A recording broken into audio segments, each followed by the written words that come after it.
Assalamualaikum warahmatullahi wabarakatuh. Selamat pagi anak-anak. Bagaimana kabarnya? Semoga selalu dalam keadaan sehat dan selalu dalam lindungan Allah Subhanahu wa Ta'ala. Jangan lupa pesan ibu untuk melaksanakan 3M, yaitu mencuci tangan, memakai masker, dan menghindari kerumunan. Berjumpa lagi dengan mata pelajaran pendidikan agama dan budi pekerti. Hari ini kita akan melanjutkan materi minggu kemarin, yaitu tentang pesan pokok surah An-Nas.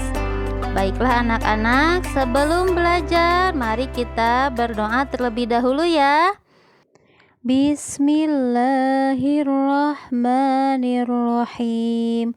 Raditu billahi robba wa bil islami dina wa bi muhammadin nabiyya wa rasula. Rabbi zidni ilman warzuqni fahman. Anak-anak, ibu akan mengulas sedikit mengenai materi minggu lalu, yaitu mengenai surah An-Nas.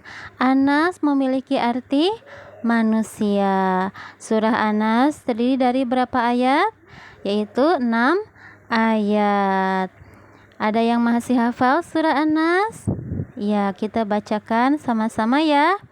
A'udzu billahi minasyaitonir rajim. Bismillahirrahmanirrahim.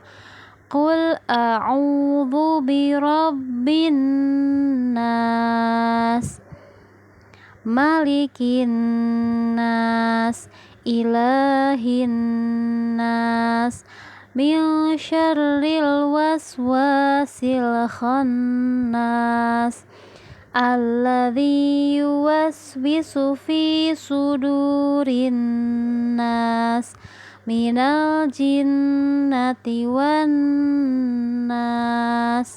Shadaqallahul azim.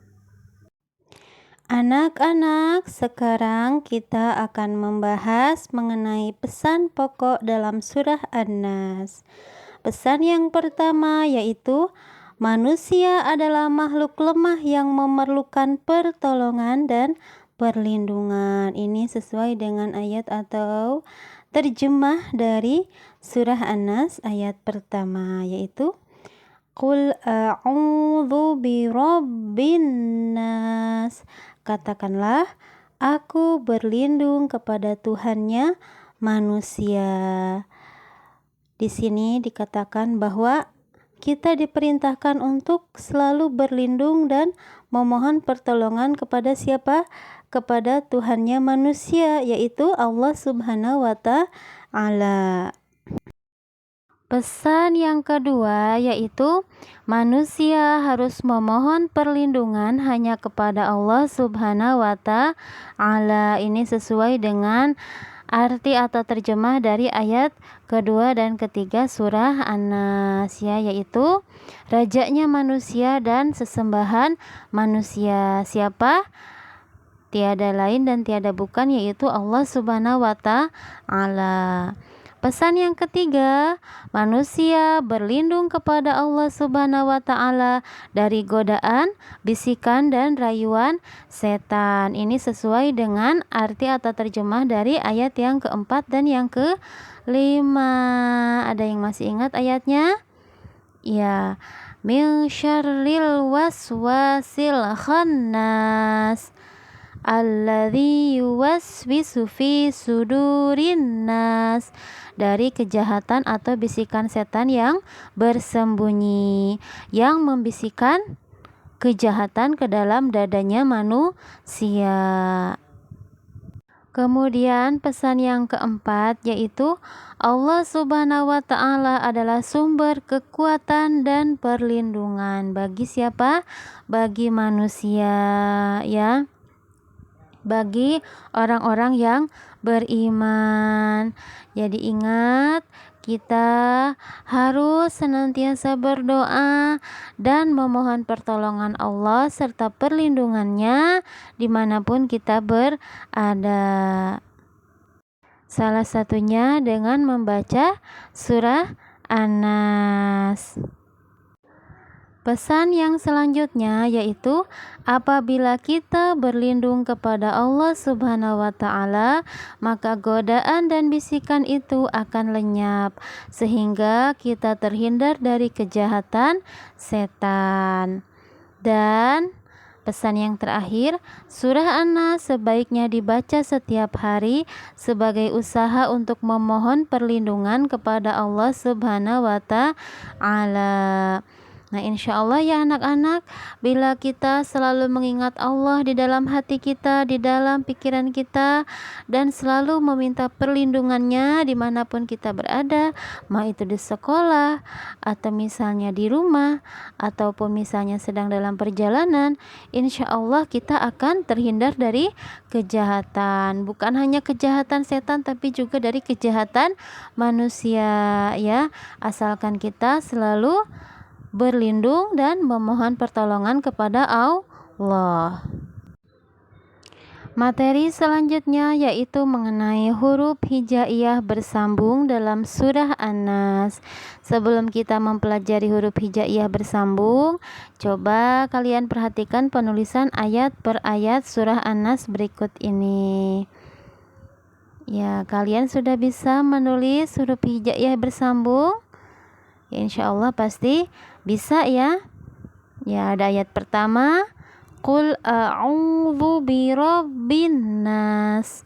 Ayat kedua, Malikin nas. Ayat ketiga, Ilahin nas, dan seterusnya. Setelah kalian mempelajari penulisan ketiga ayat tersebut, sekarang saatnya kalian belajar huruf hijaiyah bersambung. Huruf hijaiyah bersambung adalah huruf Arab yang ditulis secara bersambung. Seperti tadi contohnya ya. Artinya huruf yang satu bersambung dengan huruf yang lain. Semua huruf hijaiyah bisa disambung dengan huruf sebelumnya. Namun, tidak semua huruf hijaiyah bisa bersambung dengan huruf setelahnya seperti huruf waw, za, ro, dha, da, dan alif. Nah, sekarang coba kalian perhatikan bagaimana perubahan bentuk tunggal huruf hijaiyah berikut ini ke bentuk bersambung. Perhatikan tabelnya ya. Kita mulai dari huruf hijaiyah yang pertama yaitu alif. Bentuk tunggalnya ada huruf A, lam, kemudian lam bertasydid, dan H, ada tanda domahnya. Bentuk bersambungnya menjadi lafaz Allah, dibaca Allah. Huruf hijaiyah yang kedua yaitu huruf ba.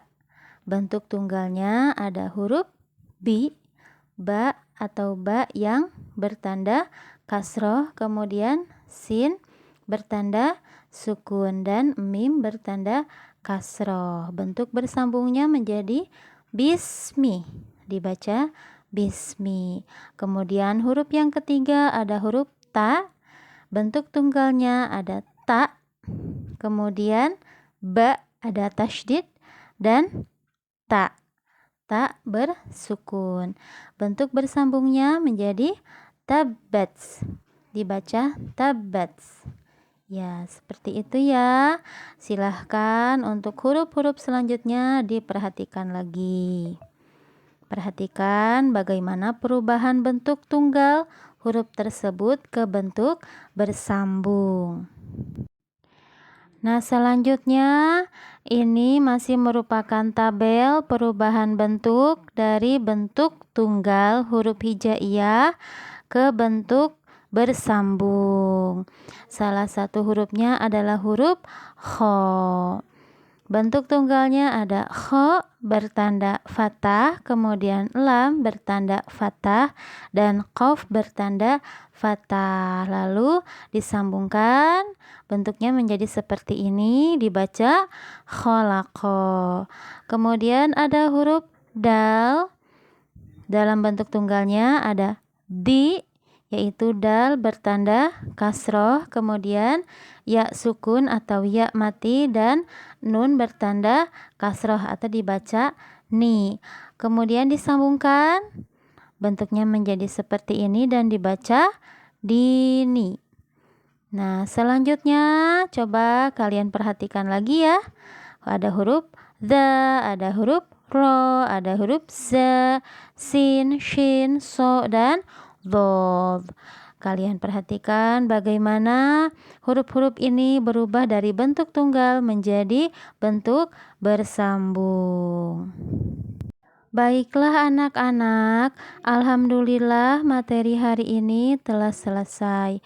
Adapun kesimpulan yang dapat kita ambil adalah surah An-Nas berisi tentang keharusan untuk memohon perlindungan kepada Allah Subhanahu wa taala dari godaan dan bisikan setan. Dan ingat pesan ibu agar senantiasa membaca surah An-Nas dimanapun kita berada, agar kita terhindar dari kejahatan manusia dan juga kejahatan setan. Baiklah, ibu tutup pembelajaran kali ini dengan wabillahi taufik wal hidayah. Wassalamualaikum warahmatullahi wabarakatuh.